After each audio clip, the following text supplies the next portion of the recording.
Here's everything that worked for us in terms of potty training.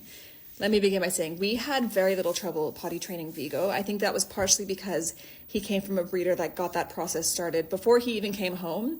But I think it was also because we had a really clear plan and a really clear approach in mind. I think there can definitely be the inclination to bring a puppy home and just wing it. I highly recommend against doing that. So by all means, do what you want to do. Live your best life. This is just, if I had a friend or my sister bringing a puppy home, this is what I would say on the front of potty training. Let's start with the tools. So you're going to want to make sure that you have 3 things. I might add more later as I go, but a crate, an X-pen, and an enzymatic cleaner.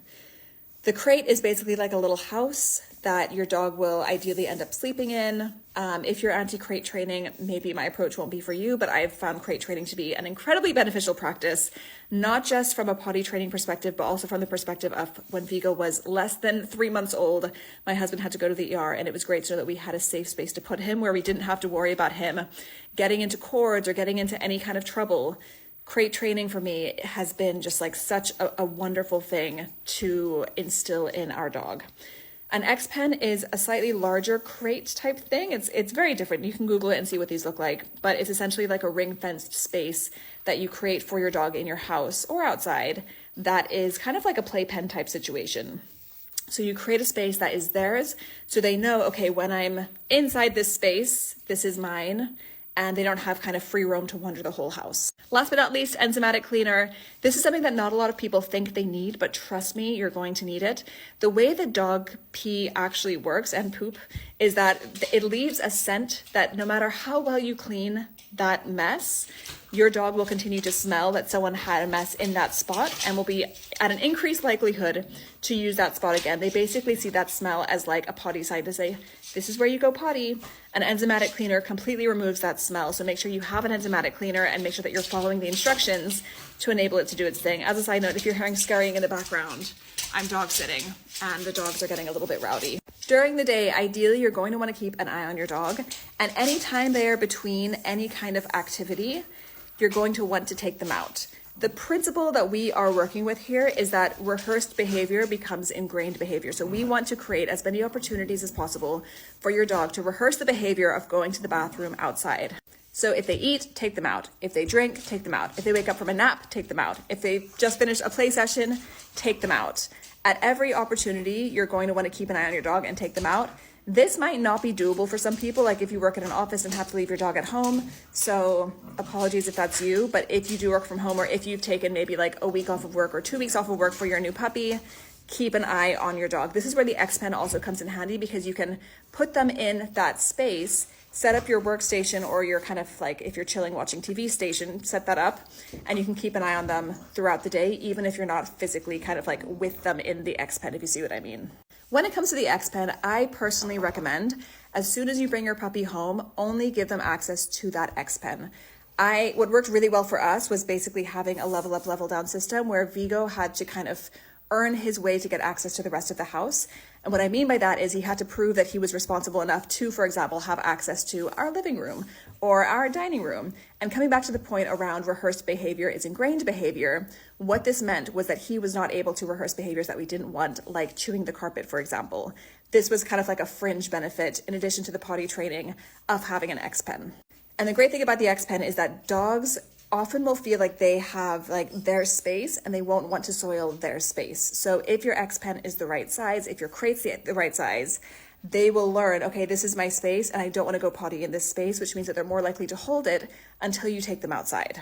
And this is definitely something that we saw with Vigo, because when we began increasing his access to the house, every single time without fail, he would have an accident. So we would give him access from the X-pen to the whole kitchen, for example, and then he would have an accident in the kitchen because he hadn't yet learned, okay, the kitchen is my space. It's not just within my little X-pen space, if you see what I mean.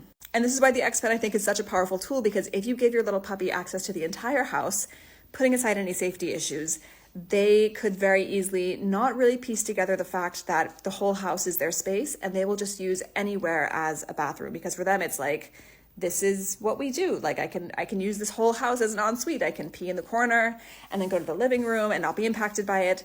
So by having the X-pen, you're kind of training them around what is their space and helping them practice holding their bladder, and rehearse the behavior of going outside. One thing to note on crates is that your crate needs to be the right size. So I get messages from people all the time who are like, my dog won't stop going to the bathroom in the crate. And when I ask what size their crate is often very large for the size of puppy that they have.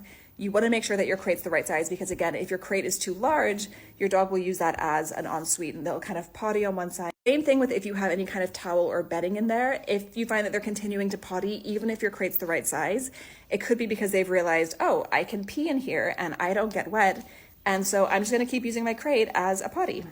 And that's not me saying don't give your dog bedding. I'm just saying if your crate is the right size, Google it if you're not sure. But if your crate's the right size and you have bedding in there and your dog is continuing to soil themselves in the crate, I suggest removing that towel or the bedding for a little bit just until they can start rehearsing, not doing it in their crate again, if you see what I mean.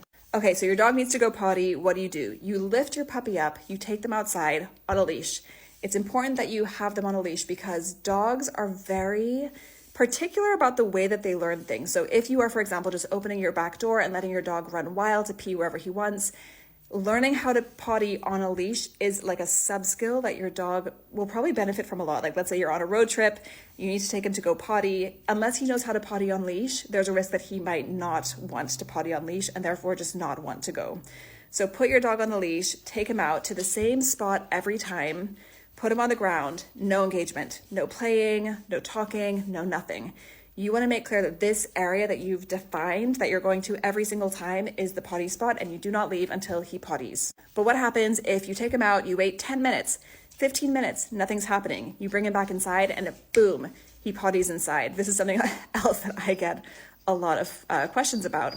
If that's you, this is a great opportunity to put your dog in his crate for 15 minutes and then take him back outside for 5 minutes.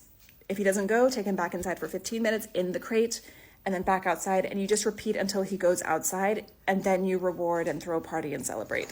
Now let's talk nights. Nights are pretty much the same thing. At night, especially when your puppy is young, I recommend having their crate next to your bed. You put them in their crate, you do not engage with them, you do not play with them in the middle of the night. If you hear them wake up, you, in silence and with as little excitement and engagement as possible, you take them out of the crate, put the collar on, put the leash on, take them to their potty spot, and again, stand in silence. The only difference between what you're doing during the day and what you're doing at night is that at night, you don't even reward them. You let them go potty and then you pick them up and you put them straight back in the crate and go back to sleep. This is so important, again, because you do not want your dog to think that if they wake up in the middle of the night, it's playtime and that they can be little gremlins.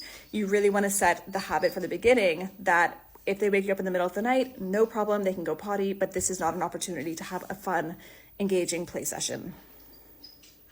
What do you do if your dog has an accident? First of all, don't freak out, don't panic, don't get mad. This is something that I know in my parents' generation, they used to kind of discipline the dog to try and teach him to not potty in the house. At least for my dogs, what this taught my family dogs was to pee and poop in corners of the house where we couldn't see it. We don't want that. So if your dog does have an accident in the house, just if you can, try and pick them up and move them outside to their potty spot. If you've completely missed it or you don't have time for that, just relax, it's totally fine. Just clean it up and use your enzymatic cleaner. Okay, I think that's everything I have to say on potty training, but let me know if you have any other questions. I hope this helps. And yeah, good luck to you if you are in the puppy pits of potty training.